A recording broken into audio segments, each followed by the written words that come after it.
Alright, so I have to move this garden real quick, and I'm pretty sure it's about to rain. But the reason why we have to move this garden is because these trees, some of them about to get cut down or cut back.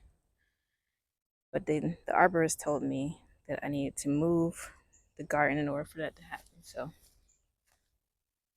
we're gonna move the garden. So I bought this thing because I feel like it'll be a good I think it'll be a good tool no matter what. Yeah. Even if I'm not gardening, I have a mulched area that I need to uh, replenish every once in a while. So I think this is good. I have the wrong shovel, but I don't have any other shovels. So, but I also like that I can lift this up and do this. I think that's a good thing. All right, so real quick, this is the garden cart that I bought. I bought it from Walmart for around $109.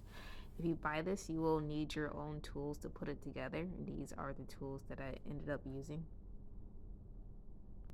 It comes with its own nuts and bolts, but you will have to have your own screwdrivers, wrenches, ratchet sets, whatever you think you'll need for the job. I used a 1/2 inch size and also a 5/8 size. So back to deconstructing the garden, I'm going to go ahead and put on a head covering. Anybody with locks or any hair in general knows that bugs and spiders are definitely attracted to it. So I always wear some type of head covering when I go out in the garden.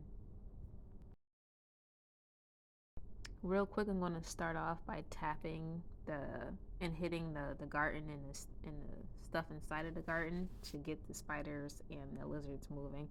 And of course, Sweetpea is there to put them in their mouth whenever they show up.